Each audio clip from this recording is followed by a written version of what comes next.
Assalamualaikum warahmatullahi wabarakatuh.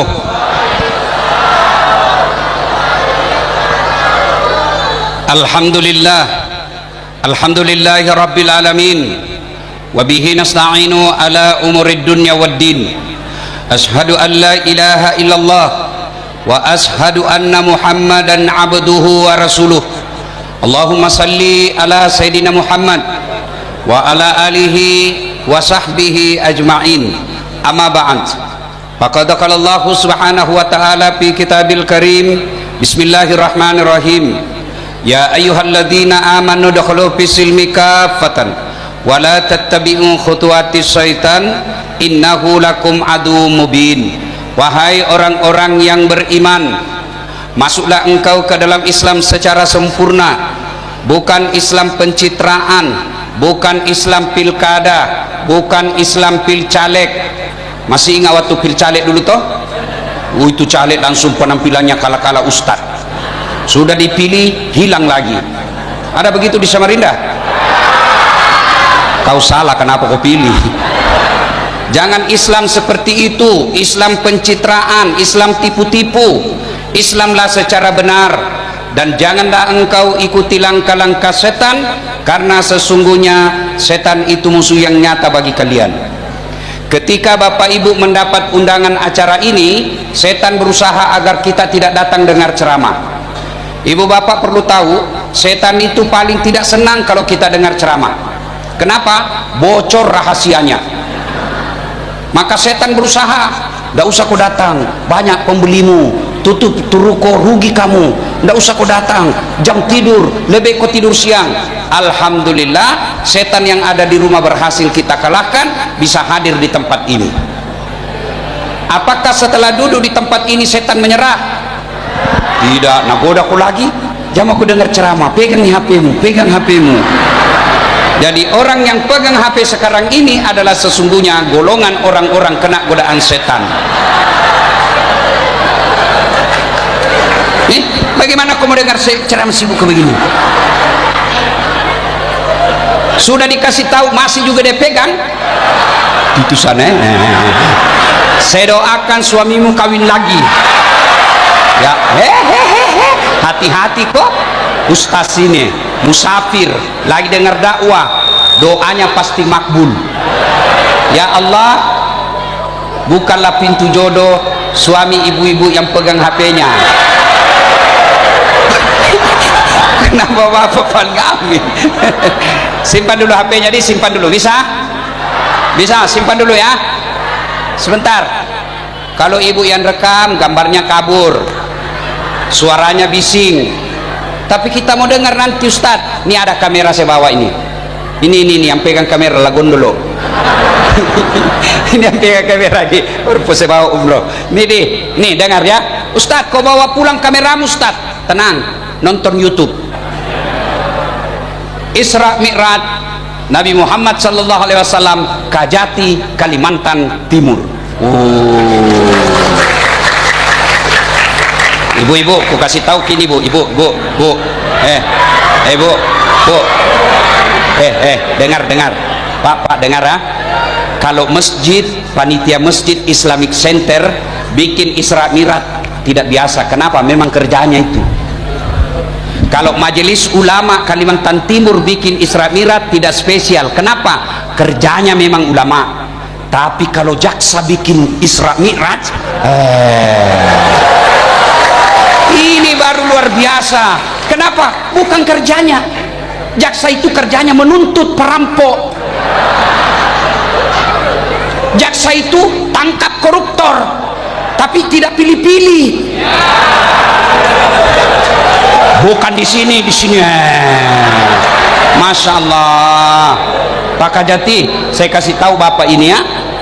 Ini tahun ini, inilah Isra Mi'raj pertama untuk saya. Kejaksaan Tinggi Kalimantan Timur. Masya Allah. Dan Pak Kajati sudah 3 kali undang saya ceramah. Waktu di Makassar diundang, menikah anaknya diundang lagi, hari ini diundang lagi. Mudah-mudahan yang pangkat-pangkat kombes kalau polisi, yang 3 bunga-bunga, segera juga menjadi jaksa tinggi. Amin.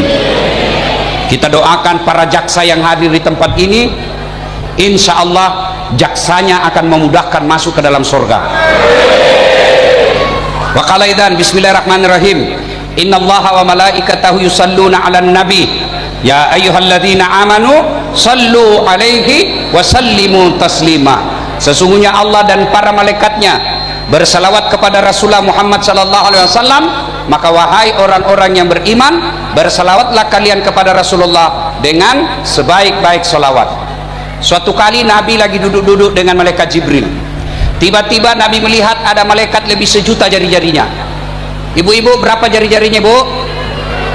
10. Cacat kok itu? Nggak ada kakimu? 20. Ini malaikat lebih 1.000.000 jari-jarinya, Pak. Nabi kagum, tanya Jibril, Jibril, malaikat apa itu?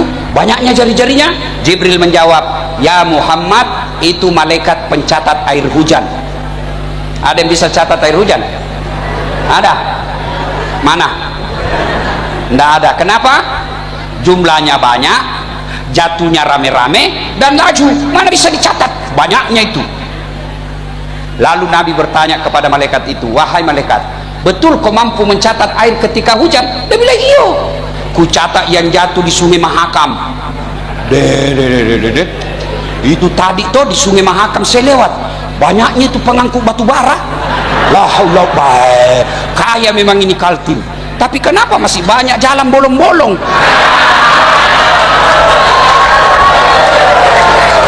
Nih, mudah-mudahan para jaksa cari itu kontraktor yang nakal. Belum diresmikan, rusak lagi. Kenapa? Karena perlu proyek dipotong 20%. Untuk apa dipotong? Bagiannya tim sukses. Kenapa tim sukses mau dapat? Karena kau semua mau disogok. Coba kalau tidak ada kau disogok. Ini kalau pilkada, wane piro. Dari mana dapat itu pengusaha uang? Dari situ yang proyek dipotong-potong. Kenapa dipotong? Karena kau semua mau disogok. Jadi jangan kau salahkan kalau pejabat koruptor, karena kau juga materialistik. Apa? Masih mau kau? Apa minta tadi ku bilang? Wah, lalu malaikat bertanya, mampu betul dia catat? Iya, ku catat yang di Sungai Mahakam, ku catat yang di laut, ku catat yang di gunung, semua ku catat, tak setetes pun tidak aku catat. Maka aku sibuk dengan jariku yang banyak ini. Lalu malaikat ini berkata, ya Muhammad, ada satu yang tidak mampu aku catat. Apa gerangan? Ketika umatmu berkumpul di satu tempat, lalu mereka bersalawat bareng-bareng kepadamu, aku tidak bisa mencatat betapa banyak pahala yang Allah turunkan di tempat itu. Maka kalau kumpul ki seperti ini Bapak Ibu, salawat ki. Kenapa? Pahalanya banyak. Masih aja salawat. Bisa? Bisa? Bertanding kita dulu ya, mana lebih kencang suaranya mama dengan bapak-bapak. Bisa? Nah, bapak-bapak diam dulu, mama dulu. Ras terkuat di bumi, sen kanan tidak belok-belok. Ayo kita salawat dulu ya, ibu-ibu dulu, yuk, bapak-bapaknya diam. Salatullah yang di atas, ala toha, salatullah ala yasin. Masya Allah, nilainya 9,6. Nah, ibu-ibu diam, bapak-bapak lagi. Ayo Pak, jangan mempermalukan jenis kelamin kita. Nah, ayo. Salatullah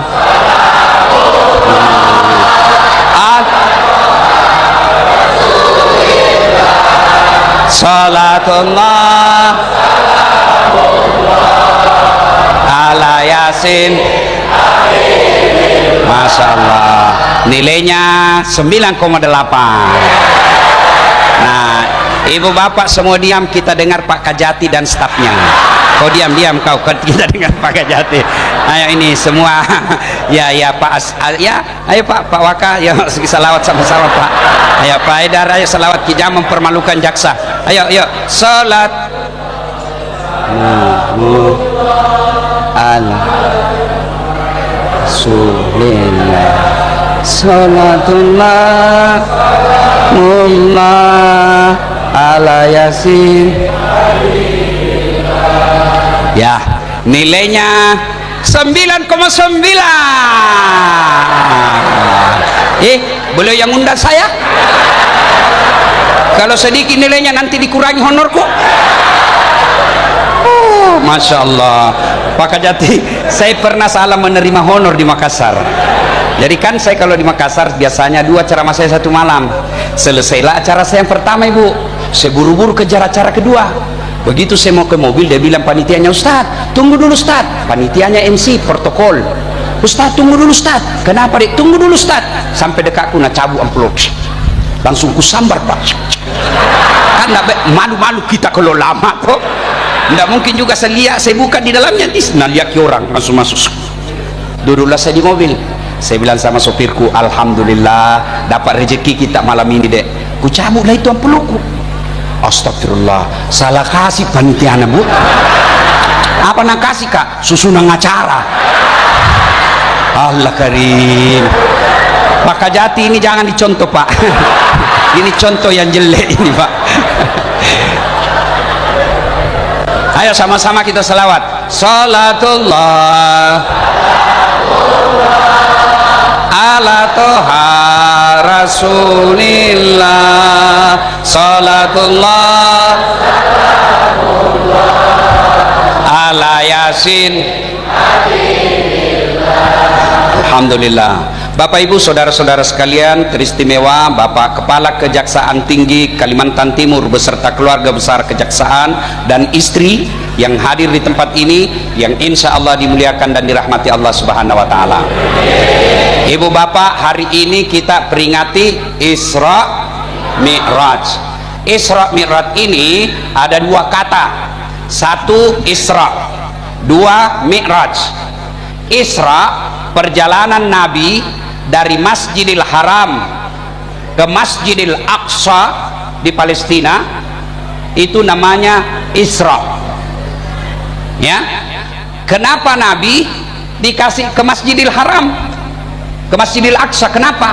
Kan bisa itu dari Mekah langsung naik ke langit, ya toh? Ibu bapak, saya tanya, kalau dari Samarinda bisa enggak langsung ke langit? Dari Bontang bisa enggak langsung ke langit? Dari Balikpapan bisa enggak langsung ke langit? Bisa.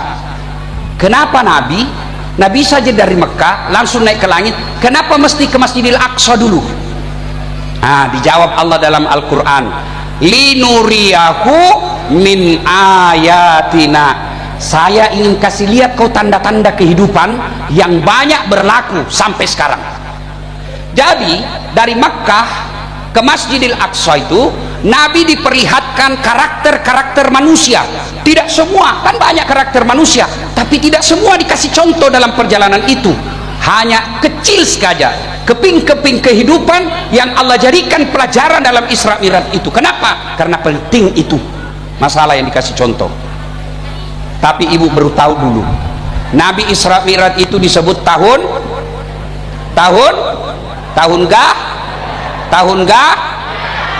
beleng-beleng. Tahun gajah itu Bu, Maulid. Bukannya belajar. Isra Mi'raj disebut tahun gajah lagi. La ilaha illallah. Tahun duka cita, tahun mestinya wana nabita, maka disebut tahun duka cita. Kenapa disebut tahun duka cita? 2 orang yang paling mencintai Nabi dan dicintai Nabi mati pada tahun yang sama. Siapa? Paman beliau Abu Talib dan istri beliau Siti Khadijah.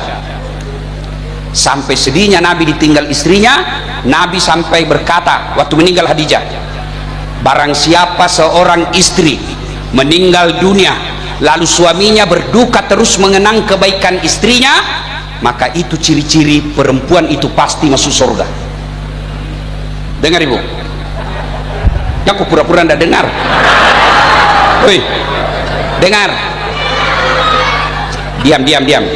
Nabi bilang begini, barang siapa seorang istri meninggal dunia lalu suaminya yang ditinggal selalu berduka, dia kenang terus kebaikannya istrinya, itu perempuan pasti masuk surga. Jadi misalnya ibu, misal gini toh, misal ibu lebih dulu meninggal, hah? Besok ibu meninggal, misal lalu suami bilang, baik betul ini istriku, rasanya tidak bisa kusambung hidupku, Ustaz, meskipun dia gendut, tapi ku sayang, Ustaz. Itu ciri-ciri penghuni surga. Tapi kalau sebaliknya, begitu ibu meninggal, suami mau masuk kamar berteriak, merdeka.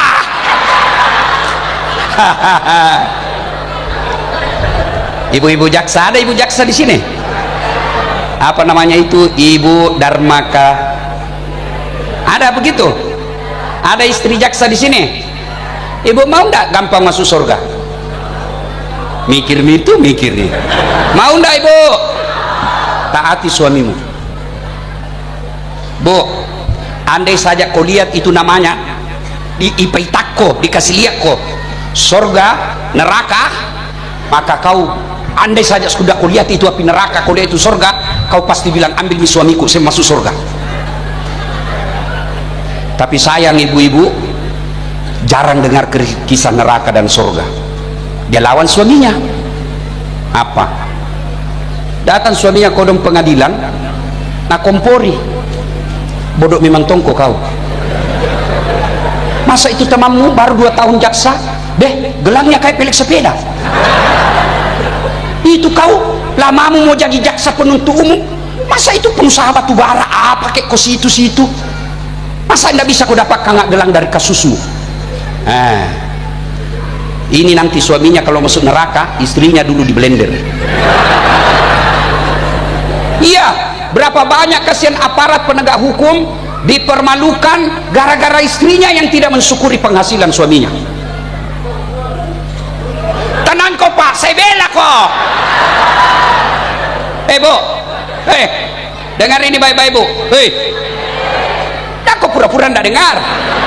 Dengar ibu. Itu suami Bu, andai saja boleh dia kasih ke itu jantungnya, dia kasih kok. Cuma kan rezeki itu bukan suami yang tentukan. Dia bersaudara, seibu sebapak, tapi kan rezeki itu Allah yang ngatur. Kalau itu manusia yang ngatur, mestinya itu yang bersaudara sama rezekinya, mestinya itu semua yang jaksa sama pangkat golongannya, sama jenis mobilnya. Tapi kan Allah yang ngatur itu rezeki suamimu. Sehingga apa? Ada kan yang sudah 30 tahun jadi jaksa masih ngontrak-ngontrak, ada kasihan yang baru 10 tahun sudah ada rezekinya mobil. Itu Allah yang ngatur. Jadi jangan kau paksa suamimu gigit sikunya. Mau kau kasih iPhone 16 Bu? Mau gigit sikumu, gigi sikumu apa? Itulah pesan orang tua saya dulu, ajak musuri toa isiku nalakemu. Jangan kau suruh suamimu melebihi kemampuannya. Ibu-ibu Dharma Karini, insya Allah jadi istri jaksa kau tidak akan miskin. Salah kalau ibu mau kaya, suamimu jaksa, salah. Kalau mau kaya, kawin kau sama pengusaha tambang batu bara. Kalau jaksa, insya Allah kau tidak akan miskin. Yang kita takuti itu kan miskin. Kau kira enak jadi orang kaya? Ada kawan saya, Ustadz, saya mau berdoa. Apa doamu? Saya mau minta private jet. Saya bilang, sadar kok, kalau tidak nak kasih ke Tuhan, tidak nak sayang ke Tuhan. Salah kau dek, justru nak sayang ke Tuhan, tidak nak kasih kau private jet. Kalau kau berdoa, ya Allah berikan saya private jet, langsung Allah kasih kau. Di mana kau parkir? Di mana kau parkir? Di mana kau beli uang aftur? Di mana kau bayar zakat pajakmu? Di mana kau mau bayar pramugari? Di mana kau mau bayar pilot? Nah gajimu pegawai negeri. Itulah makna ayat la yukallifullahu nafsan illa wus'aha. Allah tidak bebankan kecuali kau mampu. Kalau nak kasih ke Tuhan private jet, di mana mau kau parkir? Maka nak kasih ke Tuhan motormu saja dulu. Kenapa? Enak masuk parkir rumahmu. Maka kalau ibu-ibu mau kaya, salah kalau bersuamikan jaksa. Tapi insya Allah kau tidak akan miskin. Kalau kau paksa suamimu melebihi kemampuannya, maka dia akan terlibat pinjol. Sudah pinjol, maka terlibat judol, judi online. Anakmu jadi game online, kamu menjadi belanja online, menjadilah kau keluarga online. Ibu, hei, dengarkah dulu, Bu? Mau baik rezekinya suami sebagai jaksa? Mau? Dengar baik-baik. Ibu, suami pergi pengadilan, ibu bantu sholat duha ku di belakang. Ya Allah, tunjukkanlah suamiku yang hak adalah hak, dan berikan kemampuan mulutnya untuk membela yang hak itu. Tunjukkan yang batil adalah batil, dan berikan kesanggupan kepada suamiku untuk memberantas kebatilan itu. Ya Allah, kau larang saya korupsi, kau larang saya minta-minta sama manusia, maka aku datang meminta kepadamu, tunjukkan jalan yang baik kepada suamiku. Amin ya rabbal alamin. Baru kau WhatsApp nih suamimu, bang, jangan galau, baru saja saya doakan kau 8 rakaat dalam sholat duhaku, insya Allah Allah berkahi kau. Salam sayang dari istrimu di rumah. Saya tanya ke sama Pak Jassa, pernah di WhatsApp istri kita begitu? Balik dari WhatsApp, jangan lupa singgah beli pisang. Ibu, bisa jamak ibu, tidak ada orang di Kaltim ini mati kelaparan, tidak ada. Jadi jangan cemas soal ini, cemaskan kalau akidahnya suamimu rusak. Bagaimana caranya? Ingatkan, telepon sebagai istri saleha, bang, saya bangga suamiku jaksa mewakili negara memberantas kebatilan. Saya bangga bersuamikan jaksa sarjana hukum, karena engkau akan menegakkan keadilan di negeri kita. Bang, sudah waktunya sholat, tidak ada gunamu jadi jaksa kalau kau tidak sholat. Itu bisa ibu? Bisa? Kenapa lambat sekali? Bisa? Insya Allah.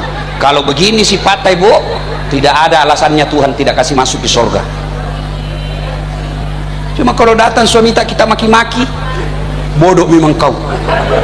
Nah bilang suami tak, kenapa bodoh-bodoh, kenapa kau mau kawin sama saya? Nah maki-maki suaminya, bertengkar tiap hari. Kapan kau bahagia? Kau kira enak jadi suami? Lihat itu suamimu, kasihan. Lihat di kantor dimarah-marahi sama Kajati, siapa biar salah, siap salah pak, biar benar, siap salah pak.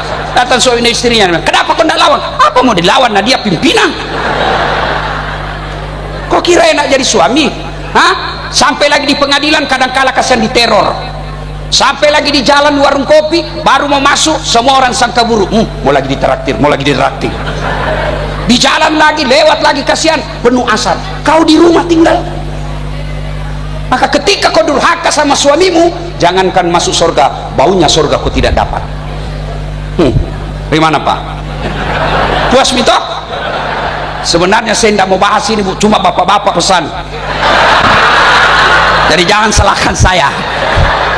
Tapi pak, bapak juga harus adil. Udah, lihat kasihan istri kita di rumah, lihat kasihan itu istri. Siapa yang lahirkan istri kita? Ayo jawab pak, siapa yang lahirkan istrimu? Ibunya. Siapa yang carikan nafkah? Bapaknya. Siapa yang didik dan sekolahkan? Orang tuanya. Siapa yang ikuti sekarang? Suaminya. Kenapa? Karena dia sayang sama suaminya. Lalu sampai di Kaltim kau selingkuh, kau sakiti hatinya. Nah bilang jelle istriku Ustaz, ya jodohmu. Kenapa? Allah maha adil. Karena kalau dia cantik, dia malu jalan sama kau. Kenapa? Karena kau juga jelek. Itu adil toh. Saya heran laki-laki tidak tahu menghormati suami istri. Lihat itu kasihan istri kita, tidak ada kewajibannya jual-jual, tidak ada kewajibannya cari nafkah, tapi dia lakukan itu untuk apa? Meringankan beban pekerjaan suami. Itulah istri. Kalau dia ngomel, pasti dua sebabnya. Kalau dia ngomel, satu, penghasilan tidak cukup, maka dia bawa pelampiasan ke ngomel.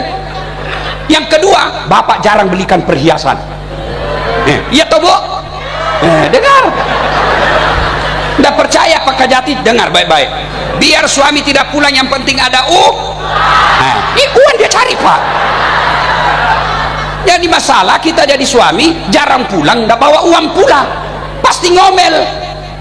Maka yang baik, suami hormati istri, sayangi istri, istri minta ridha sama suaminya. Masya Allah, kalau begini biarlah gaji kita 7-10 juta satu bulan, tapi kita bahagia dalam rumah tangga, daripada bertengkar tiap hari, hamil lagi. Ada juga begitu, saya hamil misalnya. Kalau saya istriku ibu, meskipun saya selisih 26 tahun, itu kalau saya mau pergi ceramah, dia angkat koperku, saya masuk mobil sebelum saya duduk dia cium tanganku, baru dia cium lagi jidatku, dia cium mata kanan, kiri lagi, ini agak lama. Kenapa istriku? Sudah itu dia peluk saya lalu dia usap dada.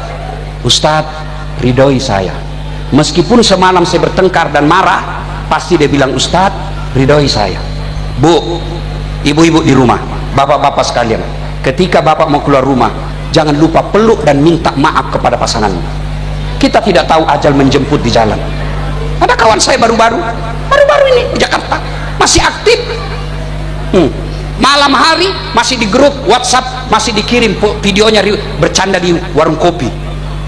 Pagi pergi main tenis, ajal menjemput, jenazah pulang ke rumah. Bagaimana kalau malamnya kita sudah bertengkar dengan bini, bertengkar dengan suami, tidak sempat minta maaf, sampai mati kau tidak akan memaafkan dirimu. Maka setiap mau keluar rumah, peluk istrimu, minta maaf sama istri, peluk suamimu, lupakan pertengkaran, mudah-mudahan rezekimu berkah. Nah, makanya disebut Nabi tahun duka cita. Nah, sudah, karena ini seramirat, selesai tugasku, pesan sponsor. Nah, sudah, Nabi kemudian diperjalankan dari Masjidil Haram ke Masjidil Aqsa.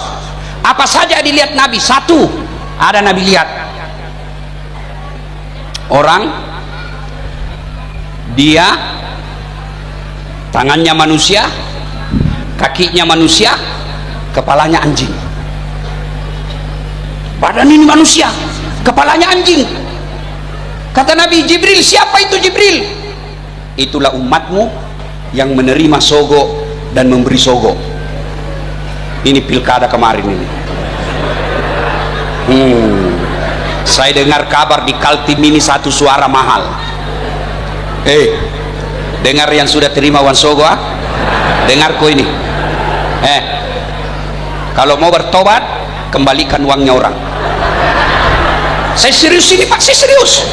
Tadi kan saya jelaskan, banyak sekali sifat dalam hidup ini, hanya Allah pilih sedikit saja contoh kehidupan. Salah satu diantaranya sogok menyogok ini. Kenapa? Karena ini merusak sistem. Coba coba makin Pak, yang terpilih anggota DPR tidak lagi nak pikir kok. Kenapa? Nah bilang sudah mau saya bayar. Kapan pi datang? Mau lagi dicoblos. Apa dia bilang? Nggak usah kau bicara program, nggak usah kau bicara, nanti kalau mau dicoblos kasih uang 500.000 selesai. Akhirnya apa? Tertutup masa depan anakmu yang cerdas, jadi jaksa, jadi anggota DPR, jadi wali kota, jadi tentara, jadi polisi. Kenapa? Karena hanya ada uang baru bisa menjadi pejabat. Maka yang sudah terlanjur terima uang, kasih kembali uang. Ya kok ketawa? Saya serius ini. Sudah habis Ustaz. Jalan keluar yang kedua, Bapak pergi minta maaf. Kalau dia bilang saya maafkan kamu, selesai. Tapi kalau berkaitan uang kembalikan. Kalau dia bilang sudah saya ikhlaskan, tidak ada dosamu. Kalau tidak dikembalikan dan dia tidak ridha, uang yang 300.000, 500.000 itu, kata Nabi, hanya api neraka yang bisa membersihkannya. Kalau orang korupsi 30 miliar masuk neraka, nah nikmati 30 miliar Pak, bisa beli mobil mewah, rumahnya bagus, ke Eropa jalan-jalan, 30 miliar. Tapi kalau 300.000 masuk neraka, itu ya selina beleng-beleng ya dulu.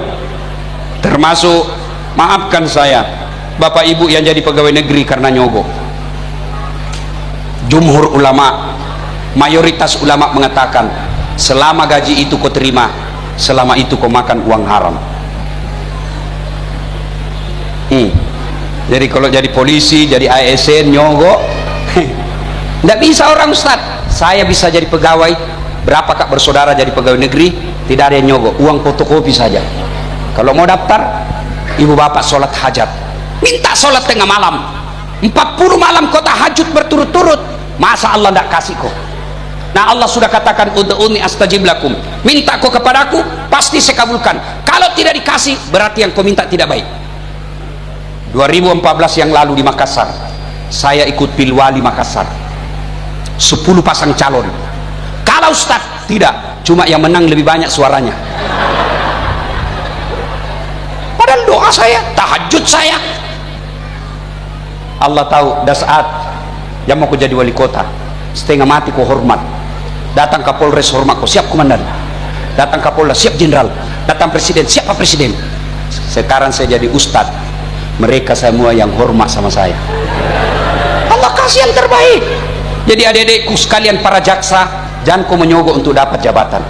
Lebih baik kau sholat tahajud, sholat hajat, minta ridha orang tuamu. Kalau sudah saatnya tapi belum, ingat tadi itu contoh kapal private jet. Tidak nak kasih kau Tuhan, di mana kau mau parkir? Tidak nak kasih kau Tuhan, kenapa kau tidak mampu memikulnya? Nanti ada kasus yang bisa menyeretmu. Kau lebih baik tinggal duduk di sini, kejaksaan tinggi, duduk baik-baik kau. Saya tunggu waktu yang tepat untuk menjadikan kamu kepala kejaksaan. Jangan nyogok, merusak negara kita. Saudara-saudara, mau jadi anggota DPR anak kita, jangan nyogok, merusak sistem. Kalau orang bodoh, dia hancur dirinya sendiri. Tapi kalau orang bodoh berkuasa, dia bisa merusak negara kita. Satu. Yang kedua, apalagi dilihat Nabi, ada lagi dilihat Nabi, orang menanam biji, tiba-tiba muncul, tumbuh, berbuah, buahnya dipetik, langsung muncul. Bayangkan, tanam langsung panen Pak. Ada di Samarinda tanam langsung panen? Ada. Di kampungku tanam gagal panen. Sini tanam langsung panen, dipetik muncul buah baru. Nabi bertanya, Jibril, siapa itu? Jibril menjawab, itulah pegawai kejaksaan tinggi Kaltim yang membangun masjid. Itulah orang Islam yang bersedekah. Itu tanam langsung panen. Maka ibu-ibu, bapak-bapak jaksa yang sudah dekat-dekat pensiun, yang sudah muka-muka sakaratil maut, sudah Pak, investasi akhirat. Ibu-ibu, ini yang banyak-banyak saya lihat emasnya. Ayo Bu, kalau ibu meninggal siapa yang pakai itu emasmu Bu? Anak, istri kedua. Begitu ibu meninggal, tarik cincinmu suamimu. Ini cincin kawin dulu saya. Tidak mau keluar, dia kasih sabun. Sudah itu dia cabut lagi gelangmu. Ini dulu waktu kita pergi umroh, saya belikan kau emas Dubai sayang. Dia tarik lagi gelangmu. Ini usia perkawinan kita yang ke-25. Terakhir nak cabut gigi palsu. Sudah itu dah bungkus. Sayangku, kenapa cepat kau tinggal saya? Dia bungkus emasmu, dia kasih masuk di laci. 3 bulan kemudian kenalan janda. Nah lupalah kau. Dia ambillah itu gelangmu, dia buka laci sambil dia bilang, maafkan saya sayang. Dia kasih, dia bilang apa sama si janda? Dek, ini cincinku, mantan istriku sudah mati, ambil sayang. Oh, daripada emasmu dipakai istri kedua, mending kau sekolahkan anak yatim. Bapak-bapak jaksa, ibu-ibu jaksa yang terhormat, mungkin susah menyekolahkan anak kita jadi penghafal Quran. Putus asa jangan. Wala tayasu min rauhillah, kata Allah. Gimana caranya? Cari anak hafal Quran. Bapak subsidi 500.000 per bulan, itulah hartanya bapak yang tidak akan hilang. Bapak-bapak jaksa yang saya muliakan, tidak usah jadi cari ustadz Pak, berat. Bapak nggak usah jadi ustadz, cukup kirim transfer ke Das Atlat. Iya Pak, saya sekolahkan anak yatim sudah ratusan, padahal saya tidak kaya. Itulah yang membuat saya selalu tenang. Mau mati kayak hari ini tidak ada masalah. Kenapa? Saya sudah merasa ada tabungan saya. Tapi coba lihat orang kaya, tidak pernah berderma, meninggal gedungmu, hartamu diperebutkan anak-anakmu.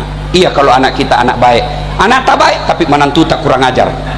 Dia pakai mobil kita selingkuh, dia pakai mobil kita berbuat maksiat, rumah kita yang setengah mati kita investasi dia jadikan hotel, dan hotel itu dipakai berzina.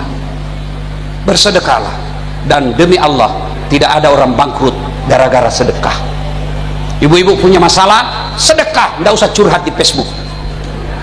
Tak kusangka kau begitu. Di mana di kau? Kesepian banget. Lebih baik ibu bangun sholat hajat.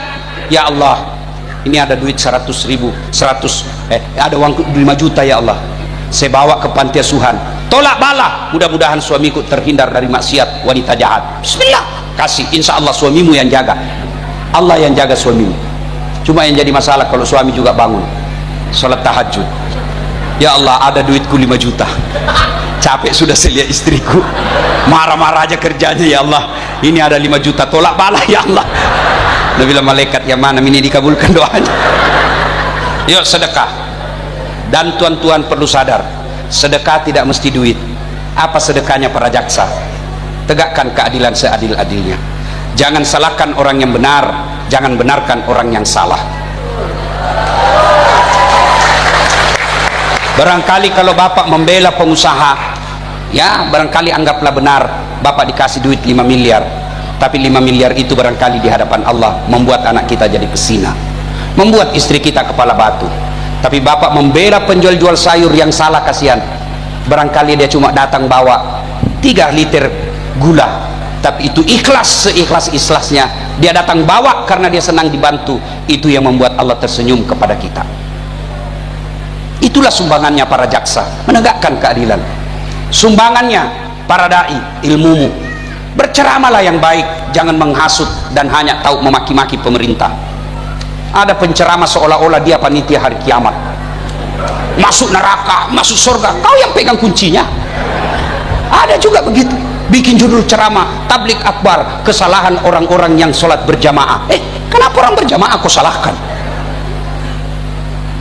Maki-maki. Sumbangan kita adalah ilmu, sumbangan para ASN, jadilah aparat, itulah sumbanganmu. Bayangkan kalau bapak jadi jaksa 40 tahun, betul-betul menegakkan sila kedua, keadilan sosial bagi seluruh rakyat Indonesia, lalu bapak tegakkan kemanusiaan yang adil dan beradab. 30 tahun, 40 tahun bapak lakukan itu, berapa banyak pahala yang bapak lakukan.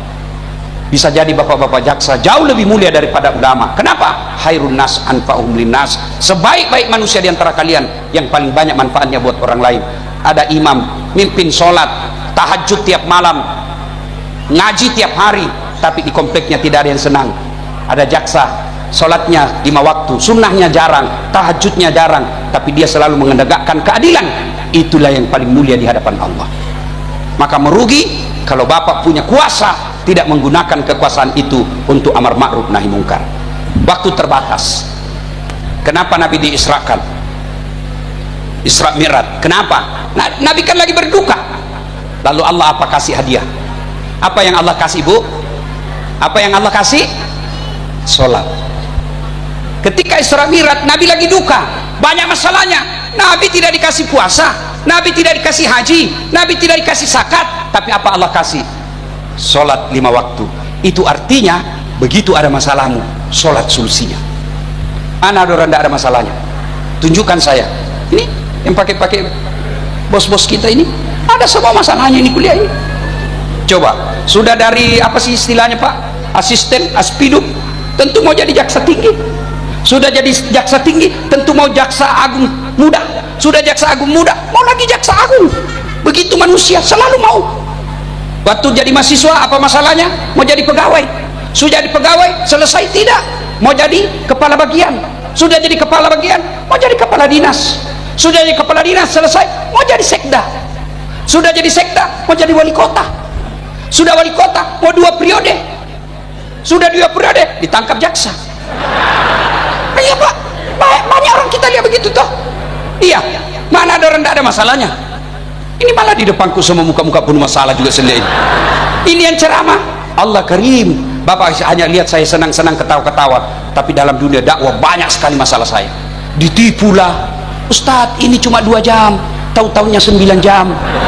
Kenapa kau bilang 2 jam naik perahu? Ini sudah 3 jam tidak sampai-sampai. Sebenarnya 9 jam Ustadz. Kenapa kau bilang 2 jam? Karena kalau saya bilang 9 jam pasti Ustadz tidak mau datang. Pernah juga Pak Kajati saya ketinggalan mobil di tengah hutan. Di Kera namanya, perjalanan saya dari Makassar ke Palopo, jam 1 dini hari, sopir singgah kencing, turun sebelah kanan, saya turun sebelah kiri. Sopir tidak lihat saya turun. Begitu saya lagi kencing, sopir tancap mobilnya. Apalagi labor beginilah saya lawan. Pak, jam 1 dini hari, saya cuma pakai baju ini dan baju dalam saya putih, songkok saya putih, semua mobil yang lewat tidak ada mau ambil saya. Dikira saya pocong. Saya mau begini, dia bilang nanti ditabrak betul saya. Jam berapa dia datang? Jam 6.15 menit pagi, basah kuyup saya. Begitu turun sopirnya saya mau tempeleng, lebih besar dari saya. Enggak jadi lah. Iya Pak, masalah. Tapi yang paling rumit sekarang adalah banyak janda-janda curhat yang Ustaz, baru meninggal suamiku, adakah doa-doa penenang jiwa? Saya kirimi doa penenang jiwa. Lama-lama deh Ustaz, saya sudah tenang. Maukah Ustaz menjadi imam dalam hidup? Saya bilang mohon maaf ibu, saya bukan imam, saya penceramah. Semua orang punya masalah. Iya. Maka alhamdulillah ada adikku para jaksa yang baru menarik karir. Allah tidak minta kalau ada masalahmu kau jadi kajati dulu, tidak. Kalau ada masalahmu kau jadi master hukum dulu, kau jadi doktor hukum dulu, tidak. Allah tidak bilang kau jadi magister dulu, kau jadi anggota DPR dulu, tidak. Allah cuma minta 2, ista'inu bisabri wassalah. Sabar kau, perbaiki sholatmu, saya yang kasih kau itu apa yang kamu mau. Maka adik-adik sekalian yang baru menuju karir, baru menjadi jaksa, perbaiki aja sholatmu.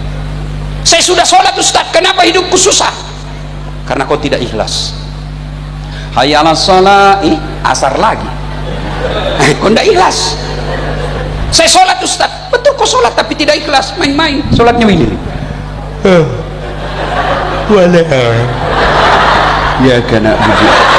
Siapa aja kau sholat makoti ol. Sholat kayak orang ditiup angin.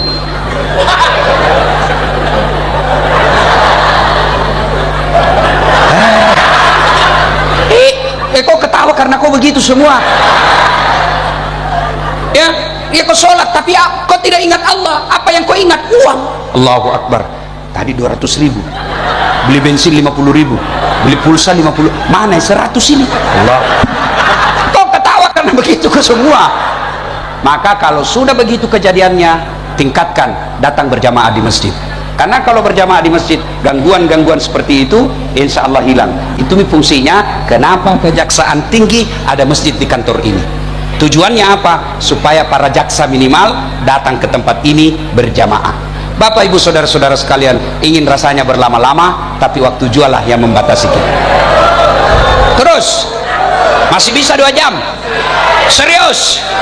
Saya tidak bisa.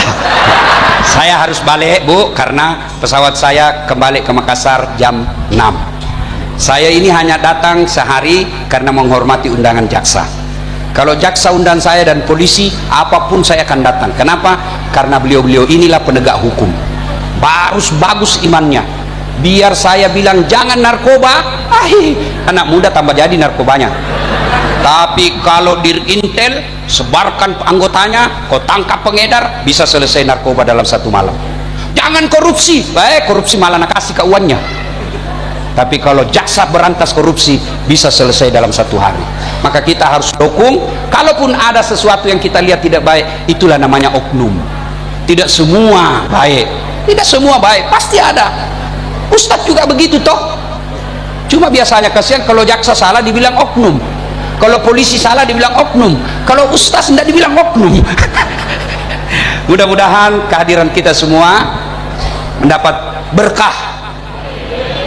Jaksa-jaksa yang mengusahakan acara ini, Pak Kajati, diberikan umur panjang, dibahagiakan rumah tangganya, diberkahi segala penghasilannya, diberikan karir yang baik. Terima kasih, lebih dan kurangnya mohon dimaafkan. Usikum wa nafsi bitaqwallah, fastabiqul khairat. Assalamualaikum warahmatullahi wabarakatuh.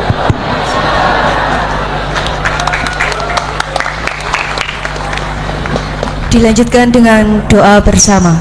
Ya, mari kita berdoa. Kita awali dengan mengirimkan suratul Fatihah kepada Rasulullah Muhammad sallallahu alaihi wasallam. Khasiat dan keutamaannya kita ikhlaskan suratul Fatihah itu. Allah berikan hidayah dan petunjuk kepada keluarga besar Kejaksaan Tinggi Kalimantan Timur. Ila hadratin Nabi Mustafa Muhammad sallallahu alaihi wasallam. Summa khususil sahibul bait. Al-Fatihah. Bismillahirrahmanirrahim. Alhamdulillahirabbil alamin arrahmanir rahim maliki yaumiddin. Iyyaka na'budu wa iyyaka nasta'in ihdinas siratal mustaqim siratal ladzina an'amta 'alaihim ghairil maghdubi 'alaihim waladdallin. Amin. A'udzu billahi minasyaitonir rajim. Bismillahirrahmanirrahim. Allahumma shalli ala sayidina Muhammad wa ala ali sayidina Muhammad. Allahumma ighfir lil mu'minina wal mu'minat wal muslimina wal muslimat al ahya'i minhum wal amwat innaka sami'un qaribun mujibud da'wat wa kadiyal hajat. Ya Allah, Zat yang Maha membalas, balaslah segala kebaikan orang-orang yang telah mewakafkan waktu, harta dan ilmunya untuk acara ini. Angkat harkat dan martabatnya, wujudkan cita-citanya, bahagiakan keluarganya, dan jika kelak menghadap kepadamu, hadapkan dalam iman dan Islam. Ya Allah, ya Rabbi, ya Karim, kami mohon kepadamu ya Allah, engkau berikan hidayah dan petunjuk, berikan hidayah dan petunjuk kepada keluarga besar Kejaksaan Republik Indonesia. Allah, tunjukkanlah yang hak adalah hak dan berikan kesanggupan kepada mereka untuk melaksanakan yang hak itu. Tunjukkan yang batil adalah batil, berikan kesanggupan, kemampuan kepada mereka memberantas kebatilan itu. Rabbana atina fid dunya hasanah wa fil akhirati hasanah wa qina adzabannar. Subhana rabbika rabbil izzati amma yasifun wa salamun alal mursalin walhamdulillahi rabbil alamin. Terima kasih. Assalamualaikum warahmatullahi wabarakatuh.